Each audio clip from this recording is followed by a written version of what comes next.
Muy buenas tardes. Muchísimas gracias por acompañarnos a nombre del Instituto Interamericano de Investigación y Docencia en Derechos Humanos. Un gusto que estén con nosotros.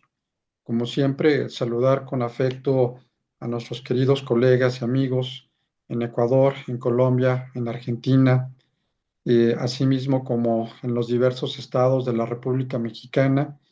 Y también, como siempre, le damos la más cordial bienvenida de igual manera a los integrantes de la cuarta generación de este programa de postdoctorado. Muchas gracias por estar con nosotros e invitados especiales que también tenemos para esta sesión. Sean todos y todas bienvenidos. Muchas gracias.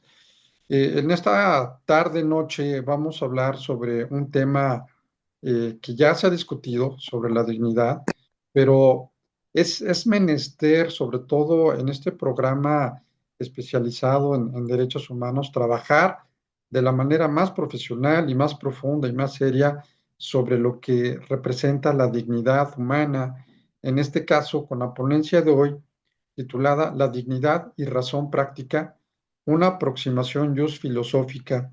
Y me da muchísimo gusto porque es un tema pues insisto, revierte de la mayor trascendencia, de la mayor importancia.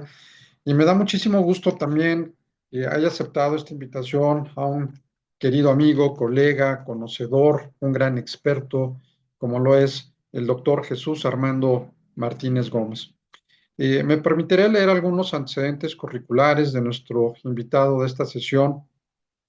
El doctor Martínez Gómez es licenciado en Derecho por la Universidad Central de las Villas Marta Abreu en Cuba.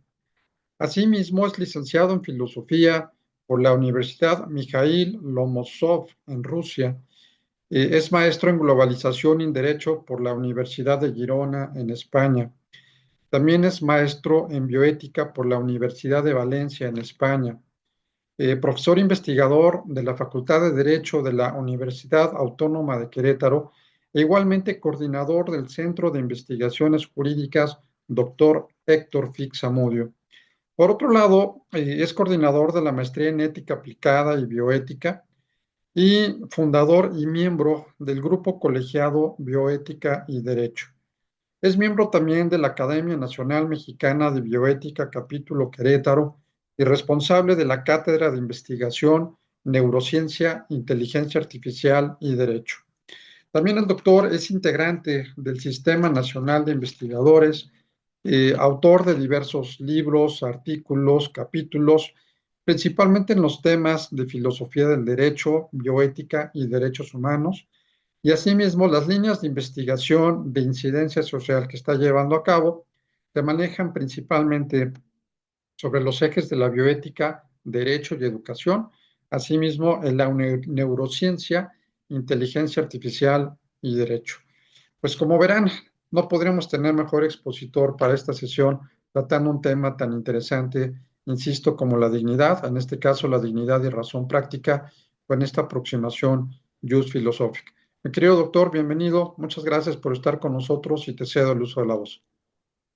Muchas gracias, doctor Sergio, por su presentación y también por la amable invitación a participar en una sesión del postdoctorado. Y bueno, me siento muy honrado con poder compartir hoy con ustedes acá un tema que un poco que cruza, ¿no? La línea del derecho y a la vez de de la ética, porque la dignidad es un concepto que un poco que sirve de puente, ¿no? Entre la ética y el derecho. Y bueno, como se decía en la presentación, pues vamos a reflexionar un tanto sobre esta temática, o sea, dignidad y razón práctica, una aproximación filosófica. Y decidimos, o sea, este término filosófica, porque nos permite ver la fundamentación filosófica de la dignidad y al mismo tiempo, pues, ver cómo esta es pues recepcionada por el derecho, cómo esta es reconocida y consagrada también en el derecho. Bueno, se me produjo ahí como parece que apreté algo, ven esas rayitas rojas, pero bueno, no sé si salir y volver a ponerlo, porque si no, creo que va a estar en todas las presentaciones. Algo apreté ahí, no sé qué puede haber sido. A ver. No, pues sí, porque en la presentación no se ve. Bueno, ya continuamos. Sí, me sigue la rayita roja, no sé qué será. Bueno, pues entonces, bueno, como todos sabemos, pues la dignidad está presente ya en la Declaración Universal de Derechos Humanos, o sea, en el instrumento internacional que posibilita la universalización de los derechos humanos. Y ya desde el preámbulo, pues se nos está planteando de que estos derechos, pues, tienen su asidero, se sustentan en la dignidad y en valores esenciales, ¿verdad? Como la libertad y la igualdad. Se nos dice que por naturaleza todos los hombres, ¿verdad? Son iguales en dignidad y son iguales, por tanto, también en derechos, ¿no? O sea que aquí ya nos están hablando, pues, de un concepto de la ética que sirve para fundamentar los derechos humanos, ¿no? Y surge entonces una cuestión importante. ¿Por qué debemos respetar a toda persona? Creo que por aquí va el tema de la dignidad, incluso cuando su autonomía, su consentimiento o la seguridad colectiva parecen justificar lo contrario, incluso cuando su conducta parece desmerecer el respeto que se le debe. Entonces, creo que esta es una cuestión central para nosotros poder reflexionar y profundizar en el concepto de dignidad. Y bueno, trataremos, grosso modo, de lo siguiente. O sea, como objetivo general de la plática, pues analizar la dignidad humana, viendo cómo ésta transita desde la heteronomía a la autonomía, como regla y principio, y sus límites constitucionales. No sé qué está sucediendo con las rayas estas, porque yo no he tocado nada. A ver. Sí, porque es un poco incómodo, ¿no? Para que vean la diapositiva con... No sé en qué irá esto de las rayas, porque yo no, o sea, no he tocado nada. A ver si salgo y vuelvo a conectar, porque, no, o sea, que no es agradable estar viendo así la diapositiva.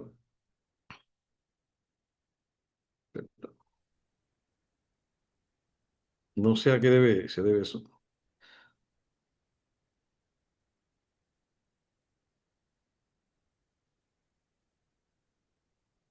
Bien, entonces, pues decíamos que este era el objetivo de la plática.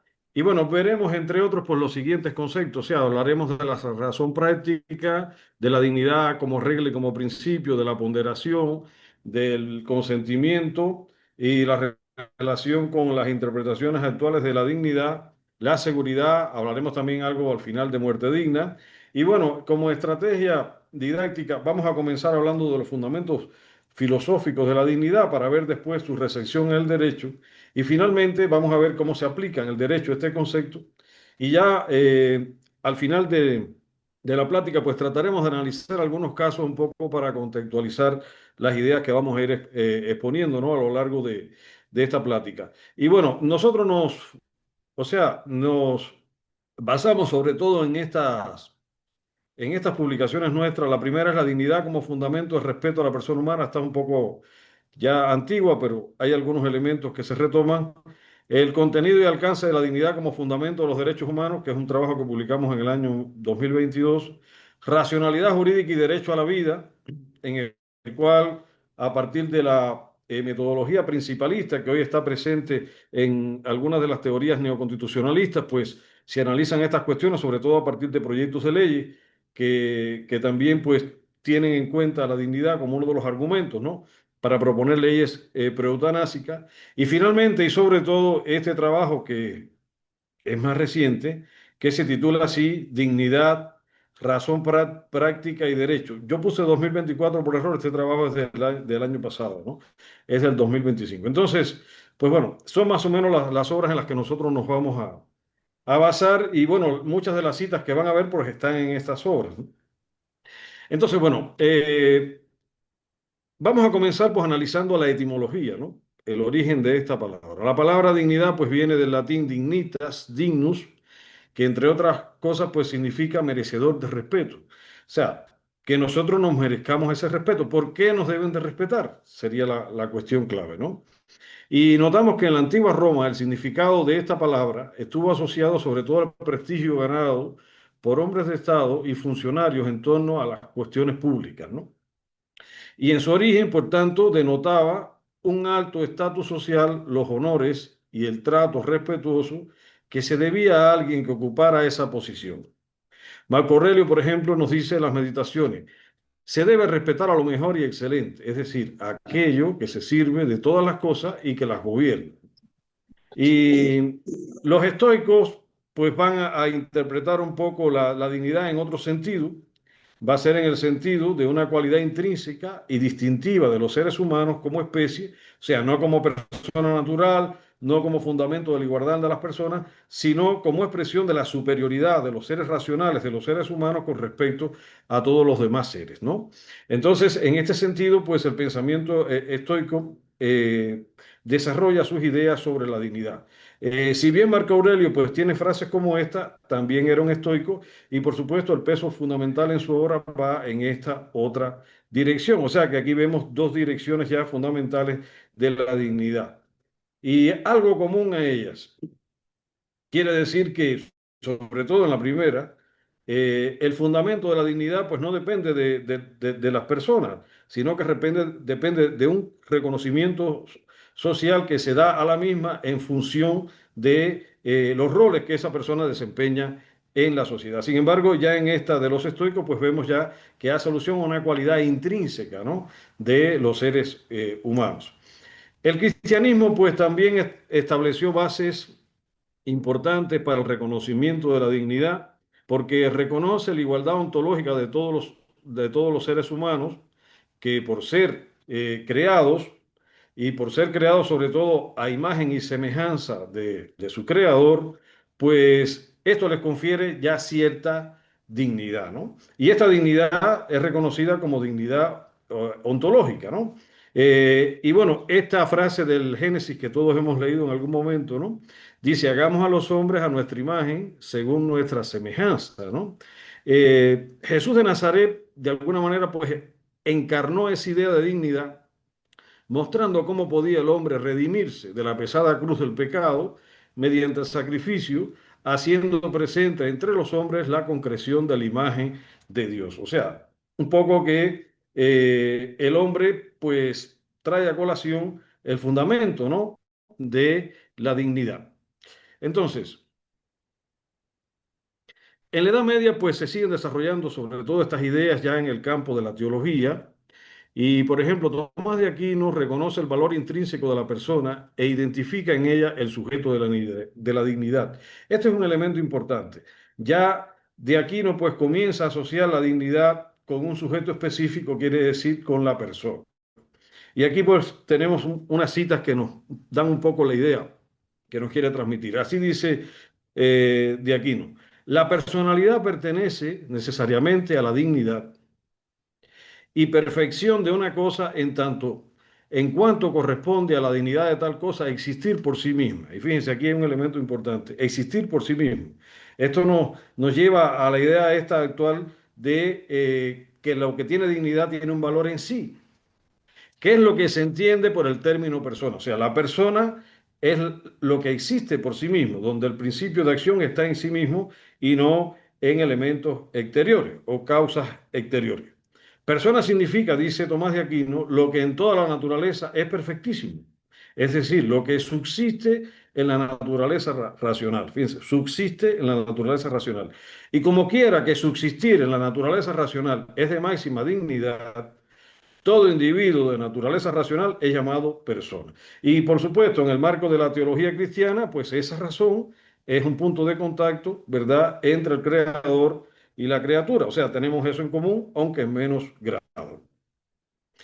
En la modernidad, pues se van a desarrollar dos vertientes fundamentales de la dignidad. Una, en el sentido este antiguo, clásico, del estatus o reconocimiento social adquirido, y otra en el sentido cristiano, pero vamos a ver que ya va a comenzar a tener los matices propios de este periodo. O sea, la segunda sección sería dignidad basada en el origen divino del hombre y su semejanza con el Creador, pero con algunas características. En Tomás Hobbes, en el Leviatán, por ejemplo, él nos dice que la dignidad es fruto de la reputación adquirida por cada hombre con base en el ejercicio de su poder individual, natural e instrumental en la sociedad. O sea, es fruto del poder que va adquiriendo el hombre, ¿verdad?, con su obra dentro de la sociedad.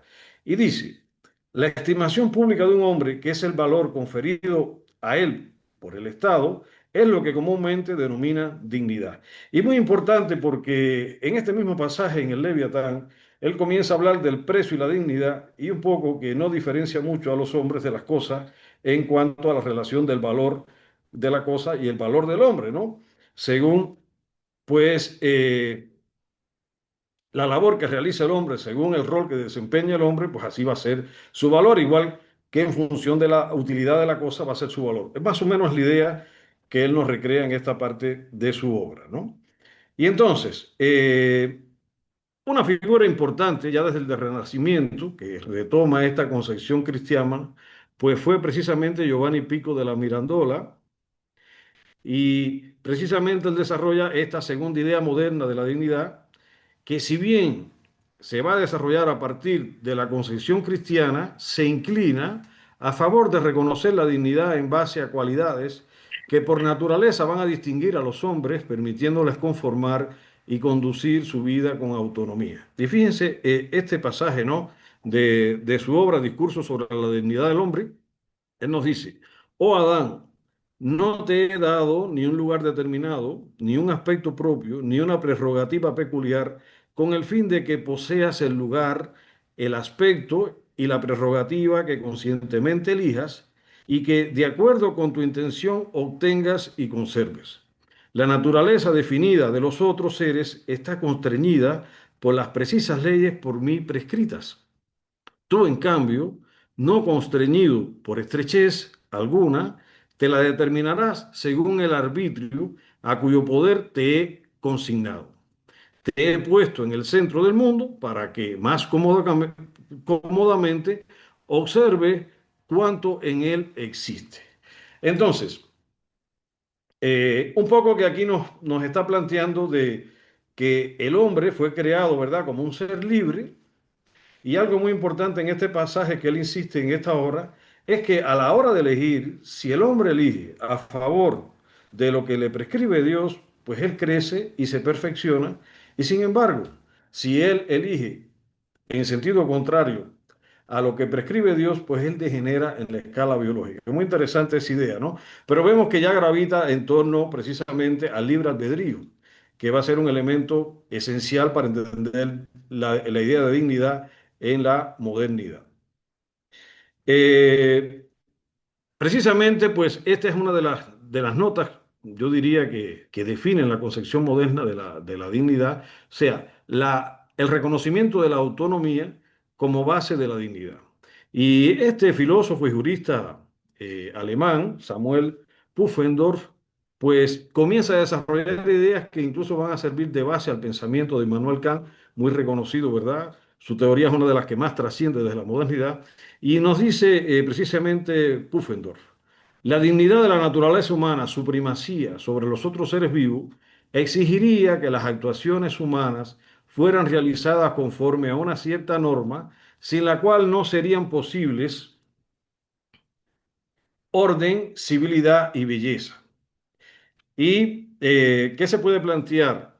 Que la dignidad entonces, según la posición de este autor, consiste en la facultad moral que revela su verdadera esencia. O sea, el hombre es el único ser capaz de limitar su actuación sometiéndose autónomamente a la ley que él mismo se ha dado. O sea, aquí vemos una idea que sin duda, pues fue retomada por Immanuel Kant.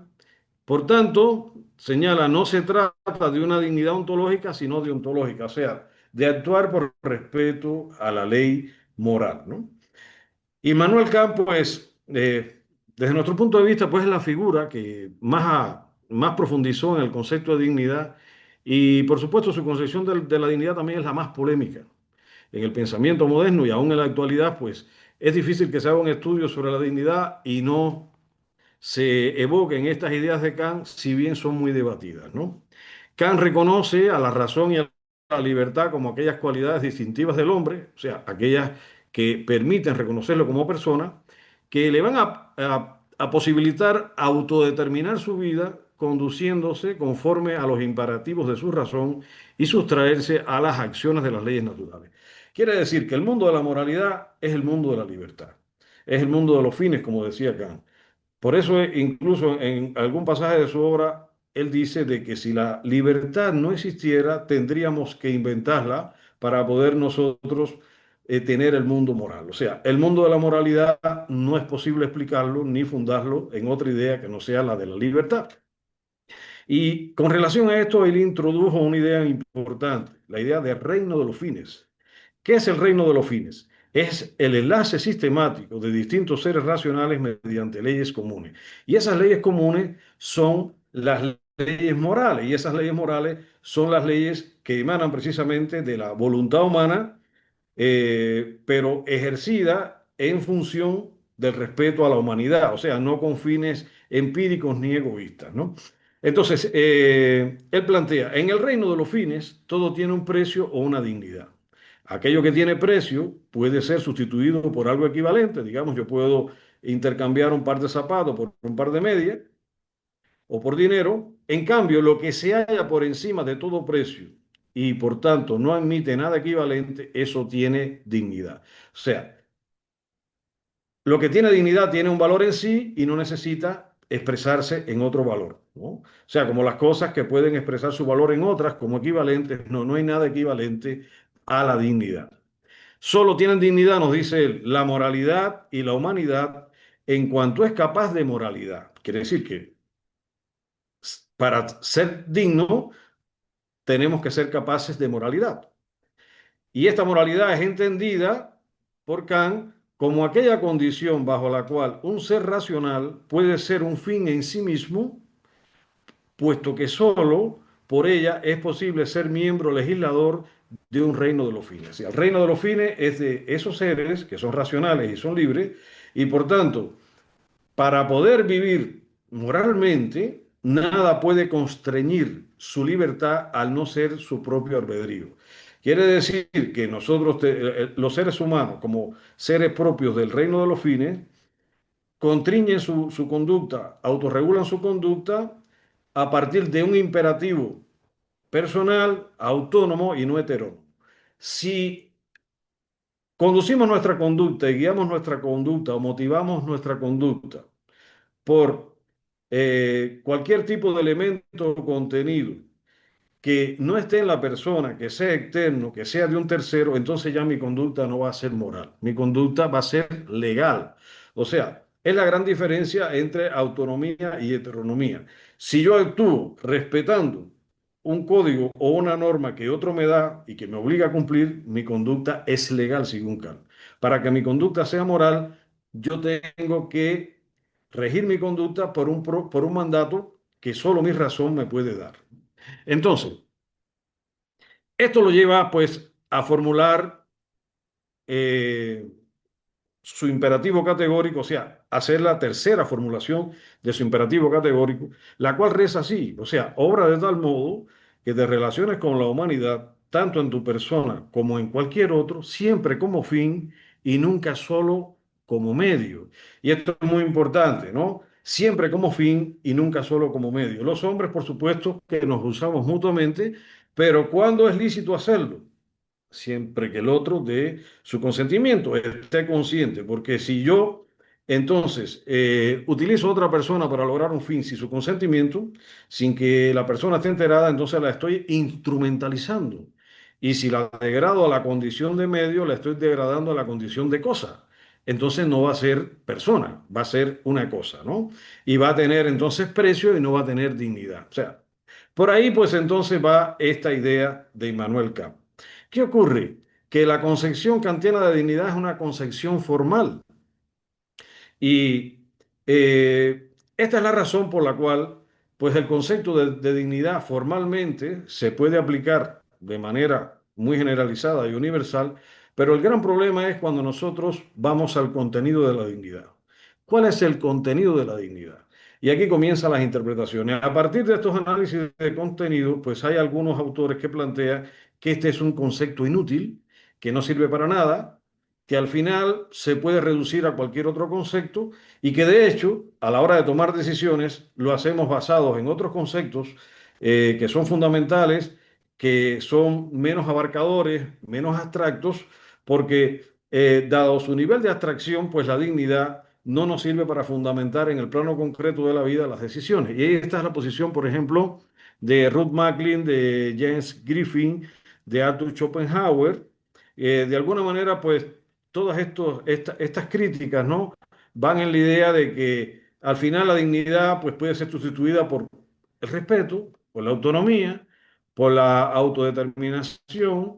Decía Ruth Macklin, parece, esta palabra, ¿no? No tener significado más allá de lo que implica el principio de la ética médica. El respeto a las personas, la necesidad de obtener el consentimiento voluntario e informado, el requisito de proteger la confidencialidad y la necesidad de evitar la discriminación y las prácticas abusivas. Por ejemplo, hoy cuando se habla de muerte digna en una de las acepciones, ¿no? Esta que nos lleva a la eutanasia, pues se hace más bien en el sentido de consentimiento informado, o sea, la muerte que la persona quiere que le den, ¿no? Y un poco que desde esta perspectiva, pues se está enmarcando o reduciendo el contenido del concepto de dignidad al concepto, por ejemplo, de consentimiento o de autonomía. Y dice Griffin, que también critica el concepto de dignidad en esta perspectiva, dice que más bien este concepto pues hace referencia a la agencia racional de la persona.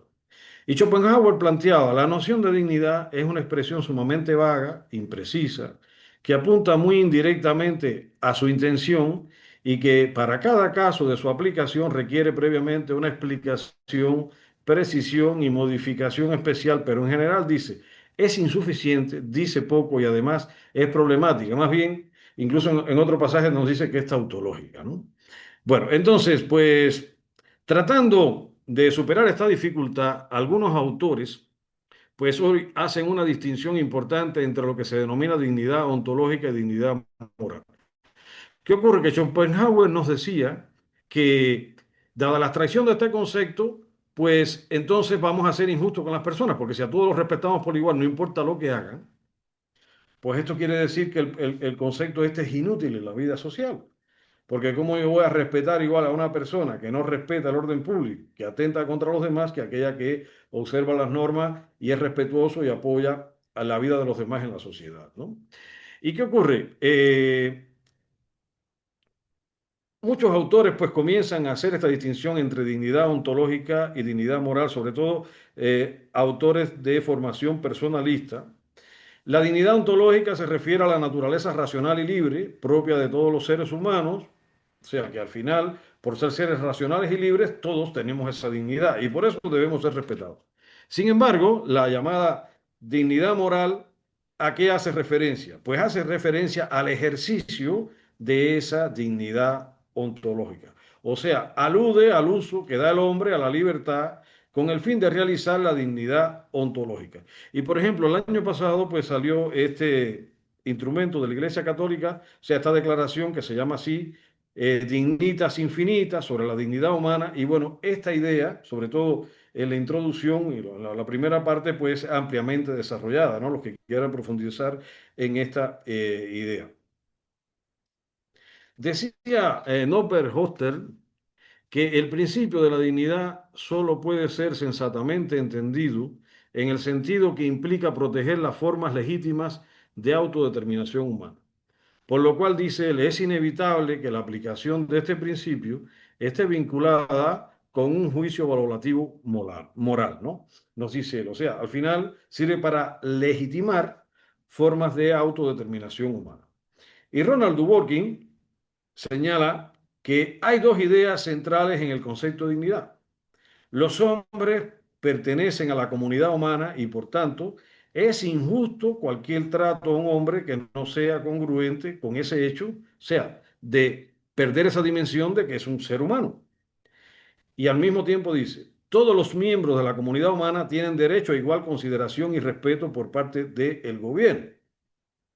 Estas ideas se conectan con los dos principios que sirven de base a la dignidad según este autor.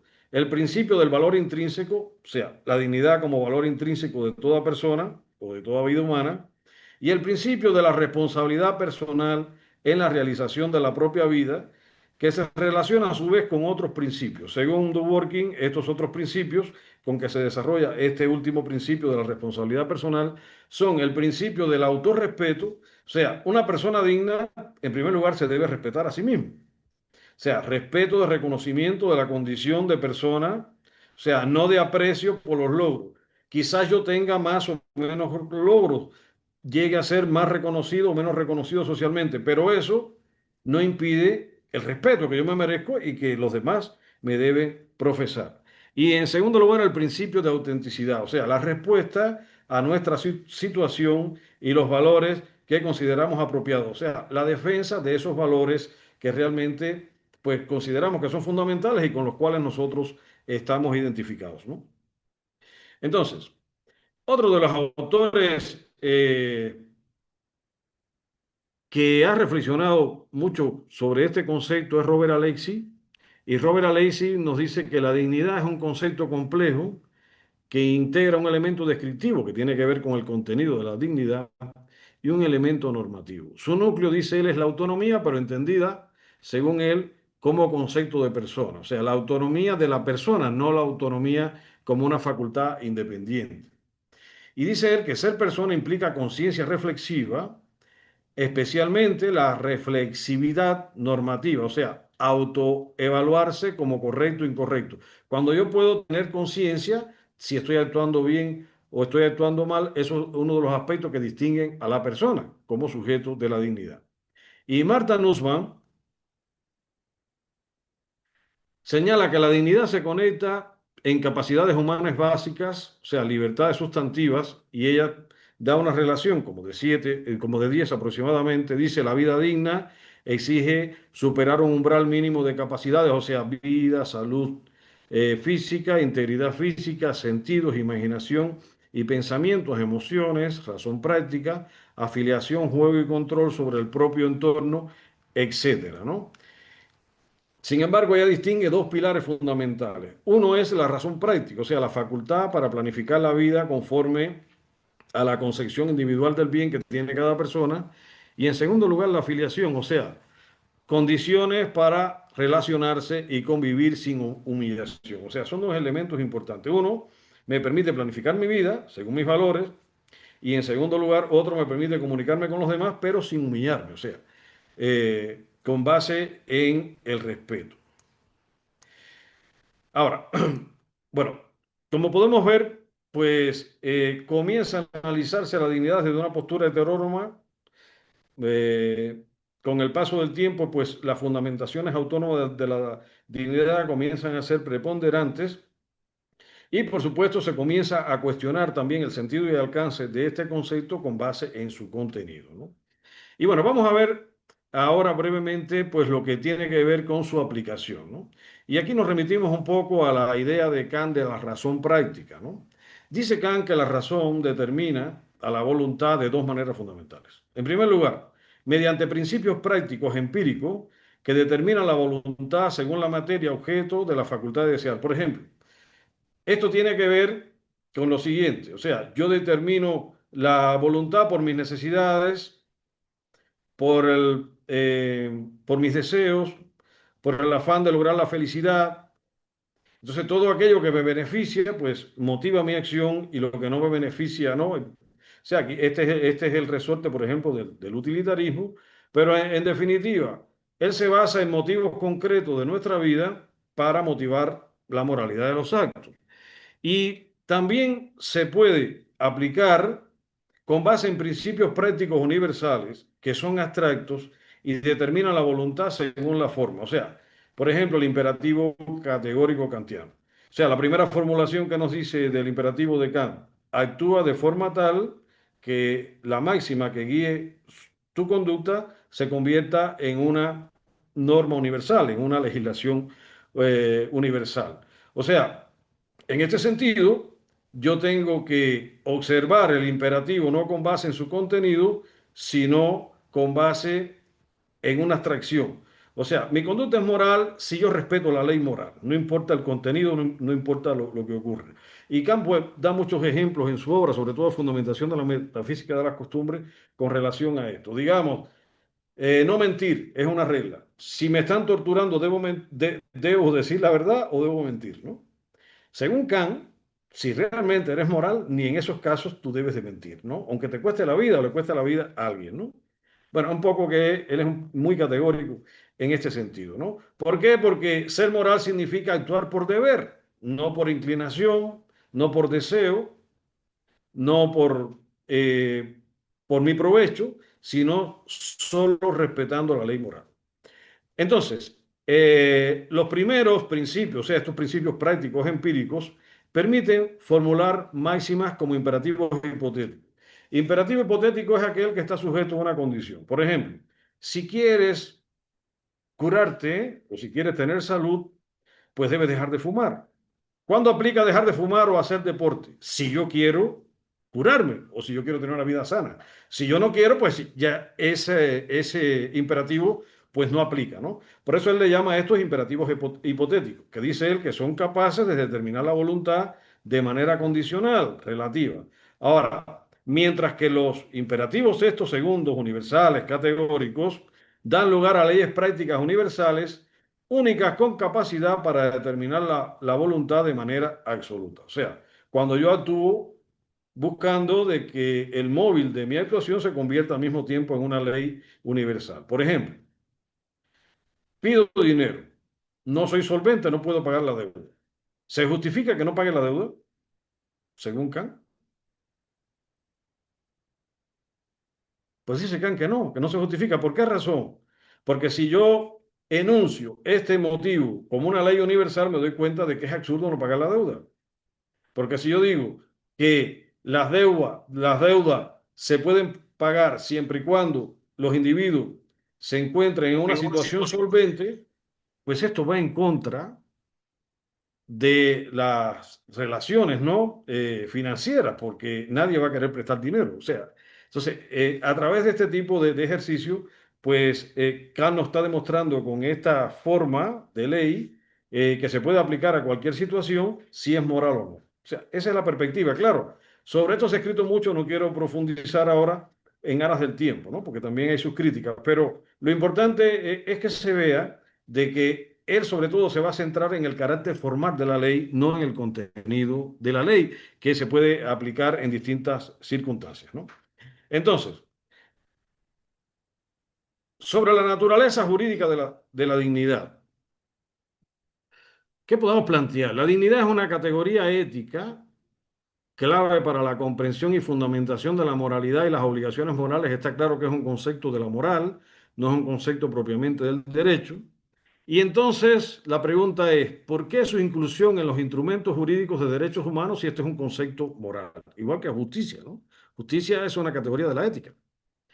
La dignidad se ha considerado, ¿verdad?, como la fuente moral de la que se nutre el contenido de los derechos humanos que surgen como resultado de la indignación frente a los atentados contra la dignidad. Como decía Ferraioli, son hijos del dolor. Entonces, de alguna manera, pues el contenido moral de los derechos humanos viene dado por la dignidad. Una vez que se reconoce jurídicamente la dignidad, surge entonces la cuestión de si la dignidad es un principio o es una regla o es una norma, ¿no? Y aquí nos remitimos a las teorías neoconstitucionalistas, ¿verdad? Que en el ordenamiento jurídico, y igual a la Constitución, hay reglas o hay principios. Entonces, por supuesto, si interpreto la dignidad como regla, puede excluir todas las demás reglas que de alguna manera, si se aplican, van contra la dignidad, pero si la aplico como un principio, como vamos a ver, no, porque estaría sujeta a la ponderación. Por eso es que es muy importante definir si la dignidad se va a aplicar en un sistema jurídico como regla o se va a aplicar como un principio. Por ejemplo, en España la doctrina y su ley fundamental pues llevan a interpretarla como un principio, no como una regla. Alemania y Perú pues lo ven más bien como un derecho fundamental y como una regla. Y digamos, hay otros países, y creo que más bien el elemento que más se aprecia en el derecho comparado, que tienden a verlo tanto como una regla como un principio, ¿no? Sobre todo en el caso de México, Colombia y otros países, ¿no? Entonces, en el caso de México, por ejemplo, la dignidad está expresamente reconocida en la Constitución en todos estos artículos, sea primero, segundo, tercero, 25, etcétera, y opera como límite a la discriminación, a los abusos del poder y a toda forma de cosificación. Y la Suprema Corte la concibe doblemente como principio constitucional que permea todo el ordenamiento jurídico, así lo ha dicho, y como derecho fundamental, base del ejercicio de los demás derechos, ¿no? Su núcleo esencial, ser tratado como persona, no como objeto, prohibición de la humillación, de la degradación o el envilecimiento, y la vinculación no, o se vincula a autoridades y particulares y fundamenta el libre desarrollo de la personalidad. En últimas interpretaciones de la Corte, pues se ha vinculado mucho cuando se ha hablado sobre la dignidad con este derecho, ¿no? O sea, el derecho al libre desarrollo de la personalidad, que más bien, pues, está más reconocido en la doctrina que en el ordenamiento jurídico, pero que es un referente, sobre todo, que se ha utilizado mucho en la argumentación en muchas de las resoluciones de la Corte, ¿no? Ahora, la dignidad como principio y su aplicación, y la diferencia de su concepción como una regla, ¿no? La dignidad se reconoce como principio y como derecho fundamental en el derecho comparado. Y, por ejemplo, como principio, nos decía Carlos Santiago Nino, ¿no? Que exige tratar a las personas conforme a sus decisiones y consentimientos, base de la responsabilidad individual, ¿no? Y cumple funciones claves en la aplicación del derecho, por ejemplo, criterio interpretativo constitucional. De hecho, sabemos que a veces cuando se invoca un derecho que no está en el sistema jurídico, pues se argumenta con base en la dignidad y el principio de progresividad, pero van de la mano, ¿no? Delimitación del contenido esencial de los derechos en conflicto, o sea, cómo se puede proteger más la dignidad, límite a la actuación legislativa, administrativa, judicial y de particulares, porque hay que ver si se va en contra o no de la dignidad. Y por esto se considera también que es fuente y sustento de los derechos fundamentales, ¿no? Entonces, Robert Alexi plantea lo siguiente, ¿no? O sea, la dignidad humana desde su concepción. Eh, Va de la mano con su teoría de las normas y los principios, y él va a distinguir en esta relación dos concepciones importantes de dignidad. En primer lugar, una concepción absoluta. Va relacionada con el reconocimiento de la dignidad como una regla, como una norma o como un derecho fundamental. Y en este sentido, esta regla, esta norma en los sistemas jurídicos, pues tiene prioridad absoluta frente a cualquier otra norma. No admite ponderación ni justificación. O sea, todo lo que tienda a instrumentalizar la persona, por ejemplo, según la Constitución de la República Alemana, pues excluye, ¿verdad? Es excluido automáticamente por la norma en la que se consagra la dignidad como derecho fundamental. Y hay otra concepción que es relativa. La dignidad opera aquí como un principio y no como una regla. Su afectación puede ser constitucionalmente justificada si es proporcional. Entonces, la diferencia que todos sabemos que le da, pues, eh, Alexis, pero que también está en The Working, entre reglas y principios, es importante para entender esto. Las reglas son mandatos definitivos, se aplican por su función, se excluyen, no admiten ponderación, y los principios son mandatos de optimización, se aplican mediante la ponderación. Y como son mandatos de optimización, se pueden aplicar más o menos sin necesidad de excluirse totalmente. Los derechos basados en reglas son definitivos y los basados en principios son solo prima facie. ¿Qué quiere decir esto? Que cuando hay una situación, nosotros tratamos de respetar todos los derechos que están implicados, pero si queremos resolver el problema y no se puede cumplir con todo, pues tenemos que argumentar en favor de aquellos que consideremos más vinculantes, y esos serían entonces los derechos efectivos vinculantes que se deben seguir, y no los demás. Muy parecido, y bueno, creo que también dentro de los presentes, pues hay médicos, al principalismo, ¿no? Que se aplica en la bioética. Recuérdense que el principalismo, según Bichan y Childress, pues tiene dos momentos importantes. Prima facie, cuando hay un problema de salud, yo tengo que cumplir con los cuatro principios, ¿verdad? Autonomía, beneficencia, no maleficencia y justicia. Pero ¿qué sucede si para yo cumplir con uno no puedo cumplir con el otro? Entonces tenemos que ir a los que se denominan ellos principios reales. ¿Qué quiere decir? Hacer una ponderación. Fíjense que van de la mano estas concepciones. De hecho, por ejemplo, a Dworkin y a Rawls y a otros grandes filósofos del derecho los citan estos autores en su libro Principios de Ética Biomédica.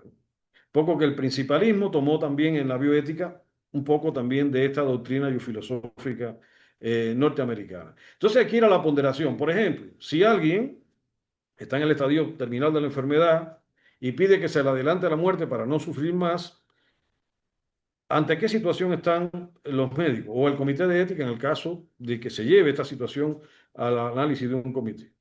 Bueno, pues dice, si consentimos al paciente, respetamos su autonomía, pero vamos en contra de la beneficencia médica.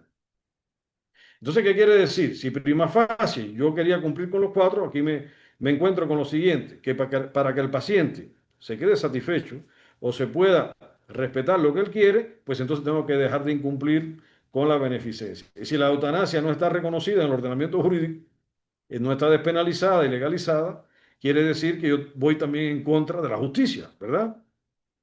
Entonces, aquí vemos una situación importante para ver la diferencia entre un principio prima facie y un principio real y efectivo, ¿no? Miren, otro ejemplo importante, digamos, en materia de privacidad. Hay muchas normas que aquí en México pues, nos protegen, ¿no? Nuestra privacidad. Pero ¿qué hay con la privacidad de las figuras públicas? Y esto ha sido objeto de debate y de ponderación. O sea, una figura pública no puede aspirar a que se proteja su privacidad igual que a un ciudadano común y corriente. ¿De acuerdo? ¿Por qué? Porque la transparencia también es un derecho de la ciudadanía y la ciudadanía necesita conocer de la vida privada de sus gobernantes, sobre todo en aquellos puntos que pueden comprometer su credibilidad como gobernante. ¿De acuerdo? Entonces, aquí hay un problema, ¿no? O sea, aplicar aquí, por ejemplo, una figura penal en un caso de esto es complejo cuando la figura es pública, porque la ciudadanía también tiene derecho. Entonces, aquí se da la ponderación.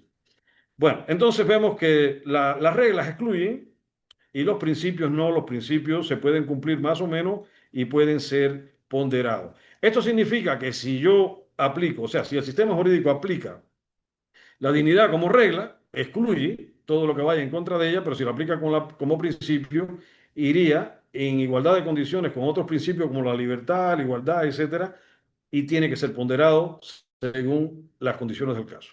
Entonces, nos dice Alexis de que el concepto de dignidad es un concepto puente entre la moralidad y el derecho, y la ponderación se rige por el principio de proporcionalidad que se basa en tres subprincipios en la concepción de Robert Alexis. En primer lugar, la adecuación o idoneidad.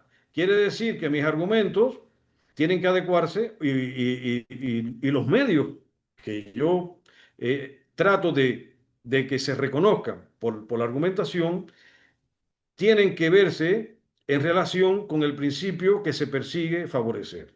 No tiene caso que se abogue por medios que van en contra de todos los principios o que incluso no permitan proteger el principio que está en el centro del cuestionamiento. En segundo lugar, el principio o su principio de necesidad. Debe elegirse el medio que menos afecte a los otros principios. Miren, esto se ha dado mucho en las argumentaciones que ha emitido la Corte cuando se han rechazado, por ejemplo, la Corte y el Legislativo también, pero también ante casos de inconstitucionalidad que se han llevado a la Corte para cuestionarse por qué, digamos, no se aprueba la eutanasia y tal y tal. ¿Qué es lo que se ha planteado? Miren, hay un caso, o sea, hay una tesis importante, ahora no me recuerdo el número, pero seguramente todos en algún momento la oímos, que es con relación al aborto. ¿Y qué fue lo que dijo la Corte?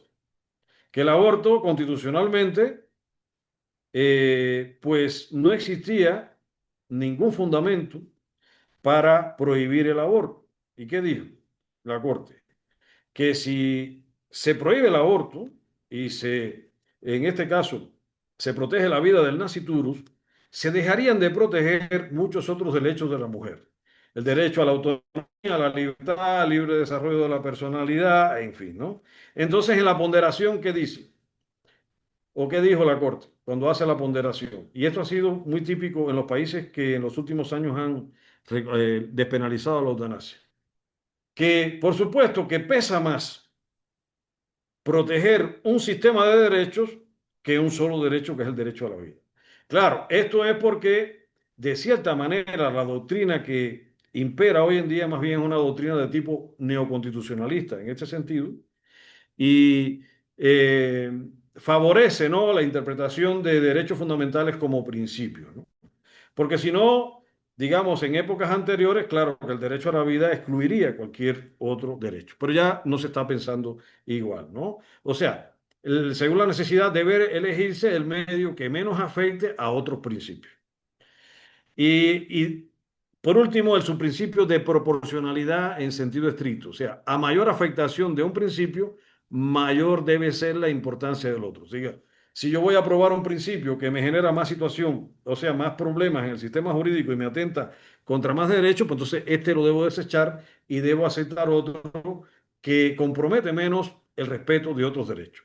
Bueno, más o menos así, pues creo que se está haciendo hoy la ponderación, ¿no? Entonces, la dignidad se concibe entonces como principio, o sea, si se concibe como principio, su aplicación exige ponderación. Si se concibe como regla, goza de prioridad absoluta. La dignidad es un concepto puente, decía Alexi, parte de una base descriptiva, digamos persona, y con relación a ella inteligencia, sentimientos, reflexividad, según otros autores, autonomía, etcétera. Se proyecta normativamente como valor, obligación y fundamento de derecho y conduce a la idea central, todas las personas tienen derechos humanos, ¿no?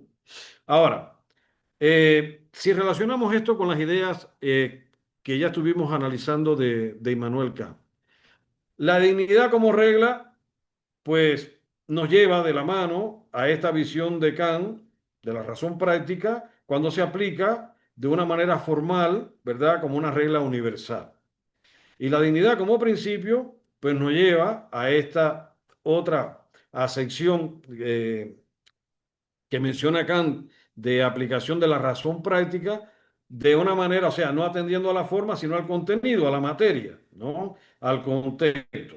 Entonces, por ejemplo, si alguien solicita la eutanasia porque sufre mucho y se consiente, ¿estamos en qué concepción de la dignidad? En la segunda. O sea, vamos por el contenido material, sufrimiento o placer, dolor, etcétera, de la persona. Si la vemos desde un punto de vista formal universal, quiere decir que la humanidad debe ser respetada en cada persona y esto no tiene excepción. Bueno, entonces, vamos a ver algunos casos. Creo que los casos nos ayudan siempre a poner o sea, a poner a prueba nuestros principios, ¿no? Digamos, hoy está muy en boga el reconocimiento de el consentimiento informado como pudiéramos decir un instrumento universal para validar cualquier acto. Esto, por supuesto, que nos retrotrae al derecho privado, aunque estamos muy familiarizados, no nos damos cuenta, pero si yo sustento el respeto a los derechos humanos en el consentimiento, estoy pasando del derecho público al derecho privado de alguna manera. Entonces, por ejemplo, se dio un caso en Alemania, y se han dado ya más casos en otras partes, de canibalismo. Este señor, o sea, Armin Meiwes, pues pone en un cierto grupo de Facebook un anuncio que él quería conocer a un joven robusto eh, para comérselo, si estaba de acuerdo en tener esa experiencia. Como este mundo, pues hoy está lleno de tantas cosas, pues nada, se presentó una persona dispuesta a que se lo comiera. Y bueno, se citan, va a la casa de este señor, conversan, tenían una fantasía sexual los dos que compartieron, era de que primero se iban a comer el pene de esta persona, eh, lo iban a preparar y se lo iban a comer y después lo iba a matar y se lo iba a comer él al otro. En un momento, pues la persona se arrepiente, sale, él sale, no lo violenta, pero sí lo convence, vuelve. Bueno, lo cierto es que trataron de desarrollar toda esta fantasía. Al final nunca se pudieron comer el pene, era muy duro y no se lo pueden comer. Pero bueno, finalmente sí degüella a esta otra persona y se la come. Dicen que cuando encontraron, pues los restos ya se había comido alrededor de 20 kilos de carne y los restos los había enterrado en el jardín. Entonces, claro, este caso pues va a juicio, se apela. Inicialmente, con base en el consentimiento, pues se consideró que estaba validado el acto, que era legítimo, la persona había consentido, y entonces un poco que el tribunal pues aplica el concepto de dignidad relativa. Pero ya posteriormente se apela y finalmente se condenó a esta persona a cadena perpetua y entonces el tribunal argumenta con base en la concepción de la dignidad como regla, la dignidad como valor absoluto, ¿no? Quiere decir que el consentimiento no puede ejercerse en un sentido contrario al respeto que merece la humanidad en cada persona. Entonces, en ese sentido, pues se le impuso a esta persona que mata al otro, este asesino, pues se le impone la cadena perpetua. Bueno, es un caso interesante para ver si todo se puede validar o no con el consentimiento, ¿no? Son casos extremos, nos podrían decir muchas personas, pero creo que nos pone a prueba los principios. O sea, al menos es lo suficientemente claro para saber que no podemos hacer del consentimiento esa panacea que lo va a resolver todo, ¿no? Porque pudiéramos caer en situaciones como esta. Entonces, en este caso, pues la decisión judicial de la Corte asume la concepción absoluta, la dignidad no se pondera, el consentimiento no la neutraliza, ¿no? Porque hay que respetar a la humanidad, no solo el consentimiento de la persona. Este es válido siempre que no vaya en contra de la humanidad. Otro caso, por ejemplo, todos sabemos que cuando comienza esta lucha contra el terrorismo, sobre todo bajo el mandato de Bush, pues se comienzan después de la guerra de Irak y Afganistán a llevar una serie de personas ahí a la base naval de Guantánamo que son torturados, etcétera, para sacar la información. Y entonces comenzaron los cuestionamientos, ¿no? Se justifica para poner fin al terrorismo torturar. Y hay otro caso que nosotros también analizamos, y es el de un secuestro de un menor. Se pide un rescate. Finalmente, pues el sospechoso, pues, es capturado por las autoridades, pero no quería revelar dónde se encontraba el menor y existían dudas de si estaba todavía vivo o muerto. ¿Qué ocurre? Pasaba el tiempo y uno de los policías a cargo del proceso de interrogación y de investigación, pues lo amenaza con torturar. Finalmente la persona confiesa y se encuentra al menor que ya lo había matado y dio el sitio exacto donde estaba enterrado el menor, ¿no? Entonces, pues nada, este policía posteriormente pues se lleva a un tribunal. ¿Por qué? Porque había amenazado con torturar. Aunque la pena no fue alta, sí se le aplicó una pena de multa por la amenaza de haber torturado. Quiere decir que se está aplicando aquí una concepción de la dignidad como regla, ¿no? Entonces, vamos a ver este otro caso. El caso, digamos, de la eutanasia en Colombia. ¿Qué concepción de la dignidad está presente acá? ¿La relativa o la absoluta? O sea, hay un conflicto constitucional, derecho a la vida versus dignidad, autonomía y libre desarrollo de la personalidad, ¿no? Y bueno, se sabe que todo comienza en Colombia por una sentencia, ¿no? Del más alto tribunal, pero que bueno, después le siguieron muchas otras sentencias, no podemos por tiempo caer en los detalles, y después se han emitido ya como dos o tres reglamentos. Lo cierto es que en toda esta jurisprudencia que se fue desarrollando, se rechaza la concepción absoluta del derecho a la vida y se afirma que los derechos no son absolutos, que deben armonizarse, quiere decir que deben de ponderarse. Concepción de los derechos como principio. La dignidad pues se concibe como principio, no como regla, se admite la ponderación frente al derecho a la vida y se vincula a la autonomía, a condiciones de vida digna e integridad personal. Y muy importante, el mayor peso en el contenido de la dignidad en los países donde se ha despenalizado la eutanasia viene de la mano con la autonomía. Un poco que se reduce la dignidad a la autonomía. ¿Qué es una conducta digna? Pues aquella conducta que está guiada por la propia autonomía de la persona.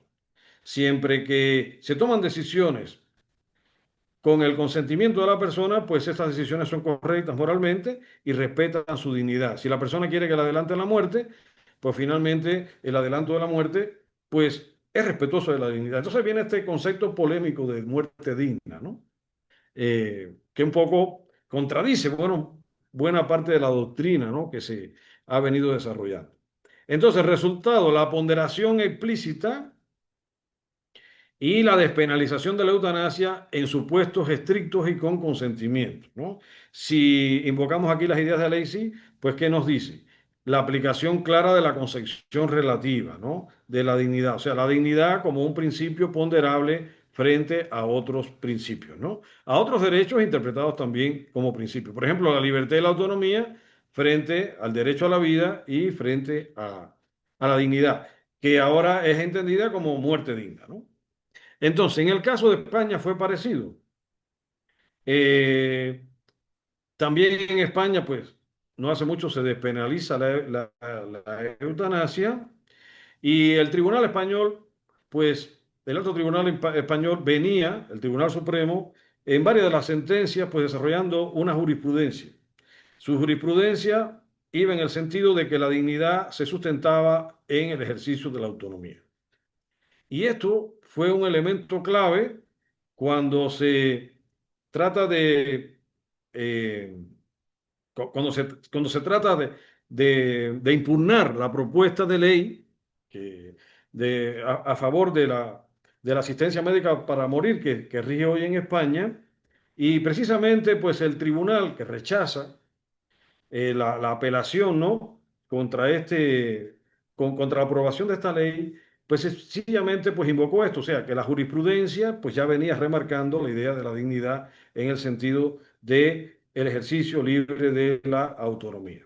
Por tanto, el Tribunal Constitucional Español interpreta la dignidad como valor y principio ligado a la autodeterminación, integra la eutanasia en una axiología constitucional de la libertad y exige ponderación normativa, garantías estrictas para asegurar la decisión libre y responsable y la validación constitucional de la eutanasia regulada. Entonces, desde el punto de vista de Robert Alesi, vemos que aquí se adopta de manera expresa la concepción relativa de la dignidad y la dignidad en este sentido no bloquea, sino que orienta la ponderación, ¿no? O sea, vemos que es en el caso de la eutanasia se ha venido dando una interpretación más bien relativista de la dignidad y en los otros supuestos pues se ha venido dando más bien una concepción, abogando y fundamentando con base en una concepción más bien absoluta, ¿no? De la dignidad interpretada como regla y no como principio, ¿no? Entonces, bueno, me parece que esto pues un poco que nos ayuda a vincular toda la problemática ética con eh, las consideraciones jurídicas y las decisiones que luego se toman de forma expresa por los tribunales, ¿no? En esta situación.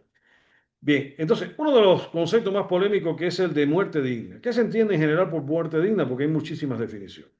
Bueno, el derecho a decidir dónde, si en mi casa, si en el hospital, en fin, cuándo es lo más problemático. O sea, cuándo, si yo voy a morir cuando me toque, cuando mi naturaleza pues ya diga que ya no puedo seguir, o si se puede respetar mi consentimiento para que se me adelante la muerte. Yo quiero morir mañana, pasado, o cuando fije, digamos, la dirección de un hospital, etcétera, ¿no? Y cómo morir, ¿no? O sea, de qué manera yo voy a morir, si rodeado de mi familia, si lo voy a hacer solo, en fin, de mis amistades.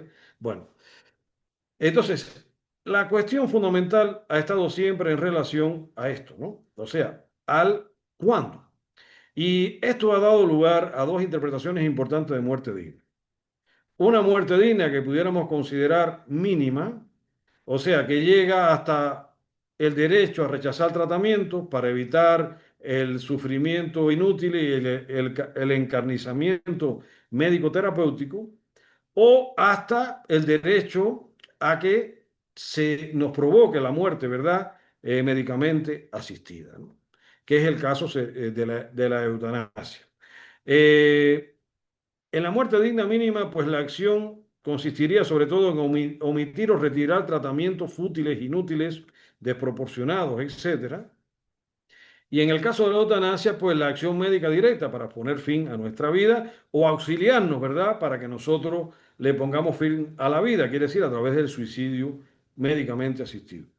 En el primer caso, pues la autonomía pues nos asiste para decidir no continuar con un tratamiento, pero en el segundo, para decidir anticipar la muerte. Eh, ¿Cómo se ve la dignidad? Bueno, en el primer caso, la dignidad se interpreta como regla, o sea, no se permite que se nos adelante la muerte. Todavía hoy esta es la posición de México. Hay muchos, o sea, la última vez que analicé el tema, que hace como 2 años, pues ya habían 8 proyectos de ley.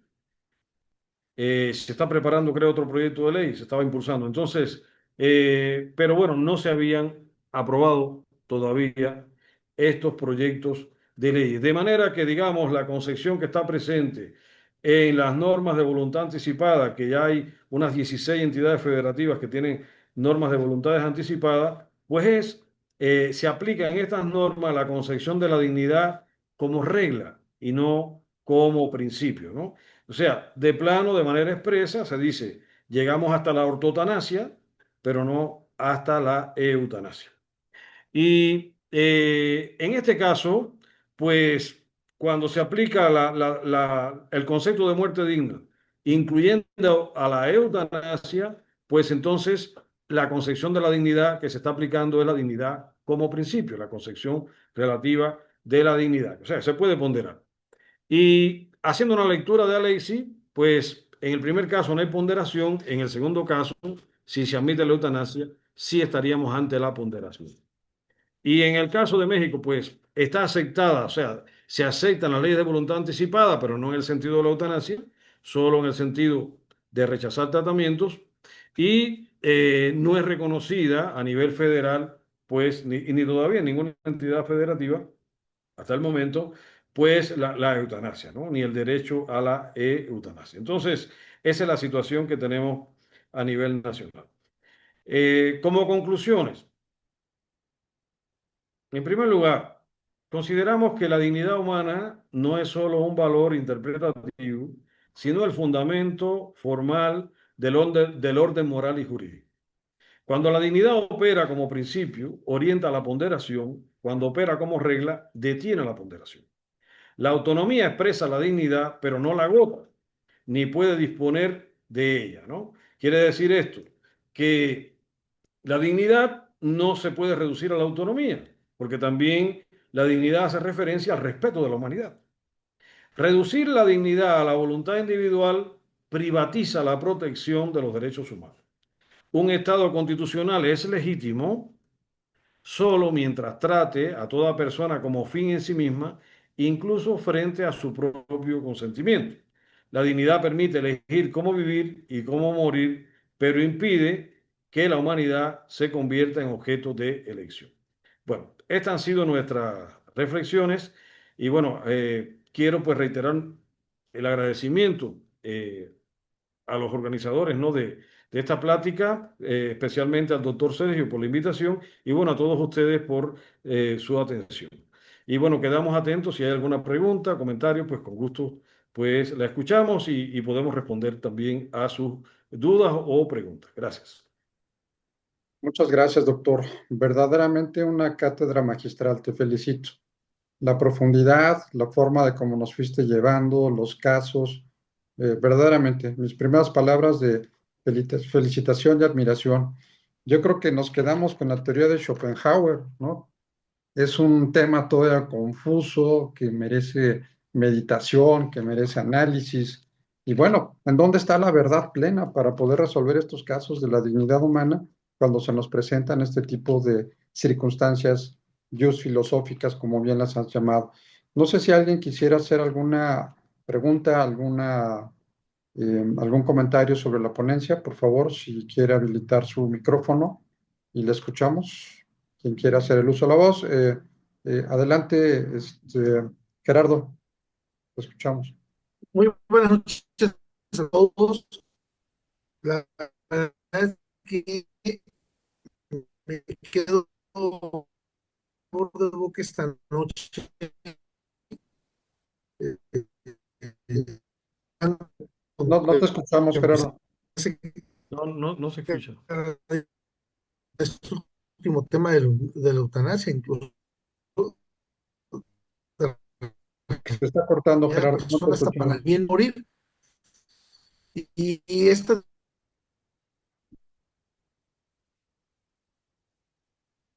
Gerardo, no sé si tú nos escuches, nosotros no te estamos escuchando. Si quieres revisar, por favor, tu conexión. Bien, en lo que tenemos al doctor Gerardo. A, a ver, ¿ya tenemos conexión, Gerardo? Bien, parece que tiene algunos problemas. sí, perdón, Adelante, adelante, se me fue aquí la señal. adelante. Sí, entonces le comentaba que no depende de la edad o la condición económica o la profesión. Este, perdón, creo que tengo mal conexión. Si quiere le damos el uso de la voz y más. Bien, en lo que tenemos ahorita una mejor conexión con el doctor Gerardo. ¿Alguien más quisiera hacer el uso de la voz? Adelante, doctor Jaimes, Díaz Jaimes.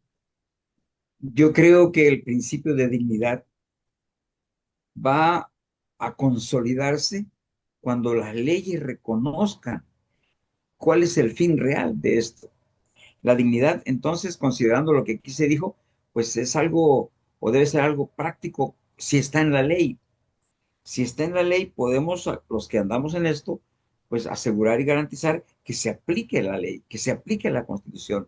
Si está respaldada en el artículo 1, como lo dijo el doctor, oigan, vamos bien, y creo que el legislador tiene mucho trabajo para hacer que en las leyes se consolide este principio de la dignidad humana.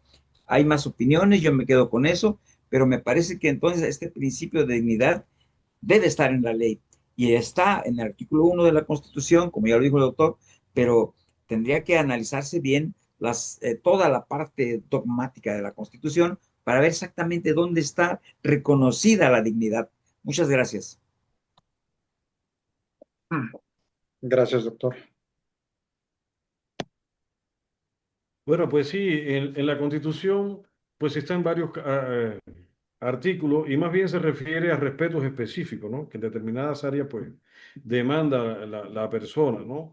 O sea, no hay una concepción integral y es propio del ordenamiento jurídico. Los ordenamientos jurídicos, precisamente por la complejidad del concepto, evitan emitir definiciones.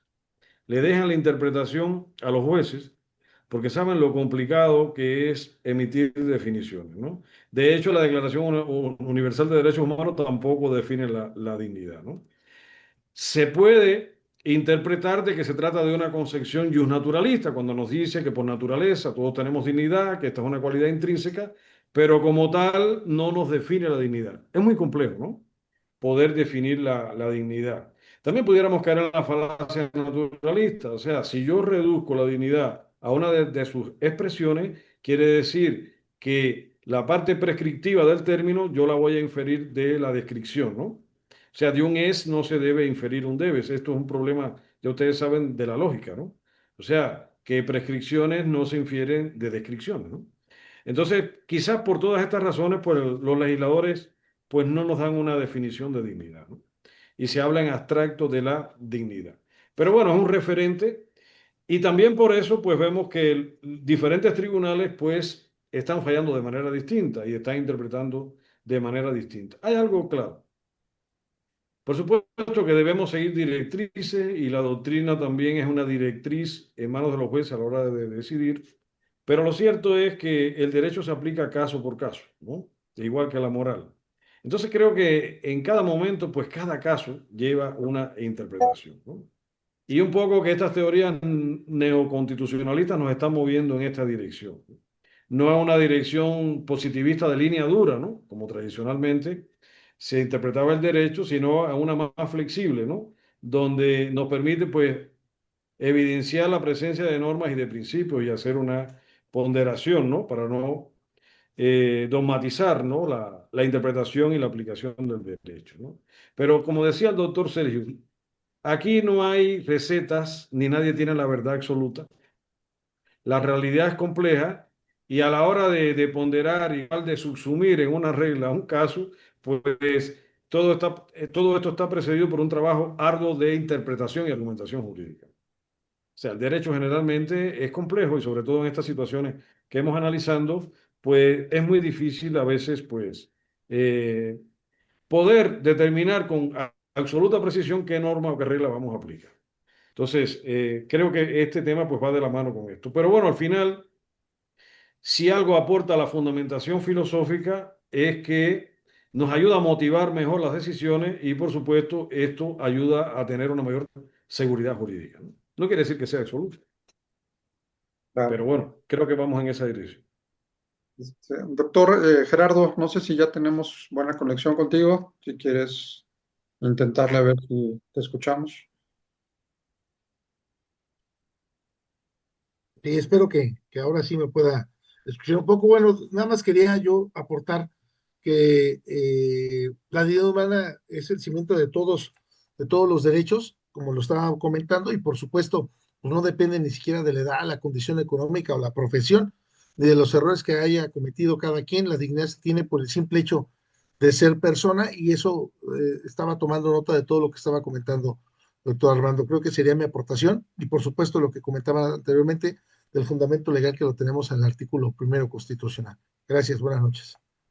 Gracias, doctor. Gracias. Rodrigo, adelante. Muchísimas gracias, sí, doctor Sergio. Doctor Armando, sí, un gusto, un placer escucharlo. Ahorita me surgió nada más, lo quiero hacer como comentario porque sí me da un poquito de miedo, ¿no? Que un legislador, ¿no? Pudiera, conociendo el tema legislativo, pudieran definir un tema como dignidad humana, ¿no? Y más cuando hay un tema ideológico, un tema de adoctrinamiento, ¿no? Como lo que estamos viviendo, ¿no? Y voy a ser muy abierto en este tema, que es mejor, si está reconocido, como dicen, se contemplan en la Constitución, pero darle un carácter de definición en estos momentos, ¿no? Es más, a nivel mundial, pero lo que se está presentando en México no creo que sea lo que sea lo más correcto, ¿no? Por todo este tema ideológico, ¿no? Y de adoctrinamiento que se está llevando a cabo. Nada más lo hago como un comentario, me surgió la idea y bueno, me parece formidable que lo haya comentado. Sí, muchas gracias, doctor. O sea, por eso es que justamente en los textos legales pues no se definen, ¿no? Estos términos un poco que se dejan a la interpretación. Por ahí yo estaba viendo en el chat a alguien que decía, bueno, si se grababa la conferencia y tal. Miren, también estas ideas, miren, este libro se llama Direcciones Contemporáneas de la Argumentación Jurídica, Hermenéutica e Interpretación. Está en internet, bueno, también en las bibliotecas de la universidad, acá en Querétaro, pues también están. Los que son de México, pues yo sé que están en el Instituto de Investigaciones Jurídicas, la UNAM también, porque nos acompañaron coordinando este libro, pues dos profesores de la UNAM, Augusto Fernando y Julio César Muñoz. Eh, y bueno, buena parte de la plática, pues yo la sustenté en este capítulo del libro que se llama Dignidad, Razón Práctica y Derecho, que fue la aportación y en particular que nosotros hicimos a esta obra. Y bueno, ahí pueden ver muchas de las ideas, incluso los casos analizados, pues, eh, o sea, que expusimos al final como ejemplo, pues ahí están desarrollados, ¿no? Con mayor profundidad. Eh, y bueno, no sé si se va a compartir el video, o sea, si se pudo grabar bien, se estaba grabando, con una interferencia ahí al inicio por parte nuestra. Pero bueno, por aquí también pudieran, además de la grabación, pues pudieran seguir también estas ideas, ¿no? Al final yo creo que el debate, ¿no? La crítica y la consulta de varios referentes nos esclarece, ¿no? Y no cerrarnos, ¿no? Y en este sentido, bueno, reflexionando con lo que nos decía el doctor Rodrigo, pues muy importante que haya muchos puntos de vista. Si se dogmatiza el derecho y se dogmatiza pues la reflexión, pues perdemos lo más importante, ¿verdad? Que es la libertad y la posibilidad de dialogar, ¿no? Porque la libertad no puede ser atributo de nadie. Yo creo que estos temas hay que debatirlos para esclarecernos y dudas siempre van a haber. Entonces, lo que hay que tratar es que las decisiones, y prepararnos para eso, sean lo más racional posibles, pero certeza absoluta no vamos a tener generalmente en la mayoría de los casos, ¿no? Y por eso es tan importante pues la argumentación. O sea, desarrollar una argumentación rigurosa en los casos, motivar bien las decisiones que se puedan tomar desde el punto de vista ético, desde el punto de vista jurídico, pero creo que dogmatizar este tema, pues sí iría en contra de los derechos humanos, ¿no? De todo ser humano, ¿no? Y dentro de ello el derecho a la libertad. Muchas gracias, doctor. Pues bueno, aquí en el chat tenemos efectivamente Brenda Vargas, dice excelente ponencia, Víctor Hugo Jurado, excelente, Sonia Monsalvo, excelente ponencia, efectivamente que la compartamos con mucho gusto. José Antonio Rico, muchas gracias. Pues comentarte, doctor, que nuestro primer Congreso Internacional de Derechos Humanos de la primera generación de este programa de investigación y de postdoctorado lo tuvimos como cierre en la Universidad de Alicante, en la cual tuvimos la oportunidad de estar con Manuel Atienza. Y en el punto final de ese congreso, donde estuvimos trabajando por muchos días el tema de la dignidad humana, creo que un cierre que nos puede abrir un poquito brecha en esto es que, como tú bien lo decías, se debe de basar en una argumentación jurídica adecuada, ¿no? Cada caso es diferente, cada circunstancia tendrá sus características, pero con un razonamiento adecuado, con una argumentación y por ende, como lo decías, retomando a Robert Alexi, los temas de ponderación para saber qué se tiene que hacer en cada caso en concreto, no hay una receta de cocina. No podemos decir, esta es la regla del juego para que todos la apliquen. Es de pensamiento, de reflexión, de ponderar, de saber qué derecho se privilegia por encima del otro. Y esos son los trabajos que estamos haciendo precisamente en este tipo de foros, donde hay gente muy talentosa de diferentes profesiones, investigadores, académicos, servidores públicos, etcétera. Y creo que con esto que nos acabas de mencionar va a abonar muchísimo para las publicaciones que vamos a estar llevando a cabo en la materia de derechos humanos y como base fundamental, por supuesto, la dignidad humana. Pues para cerrar, no sé si alguien más quiera hacer el uso de la voz. Si no hay alguna otra participación, pues doctor Hurtado, adelante, te escuchamos. Sí, una felicitación al ponente, magnífica exposición, maravillosa. Y yo solamente solicitaría, bueno, es lo que estaba haciendo en el chat, que si nos puede decir de favor el nombre del libro completo en donde también basó la conferencia. Este libro final al que se acaba de referir. Sí, se llama Direcciones Contemporáneas de la Argumentación Jurídica, hermenéutica e interpretación. Este libro se editó por la editorial Tirán Lo Blanche. Y yo me equivoqué, sí salió, lo había puesto bien en el año 2024. Fue al final. No, o sea, es edición del 2024, aunque sale la luz en el 2025, pero la edición es del 2024, porque fue a finales.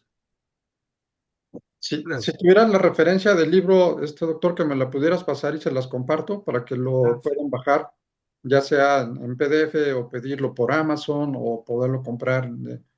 Creo que es una obra muy interesante, una obra muy completa, de todos los casos, sobre todo que mencionaste, se nos hicieron muy claros, ¿no? Entonces, si me pudieras hacer favor de compartirme la liga o algo donde lo podamos bajar o pedir, te lo agradecería muchísimo.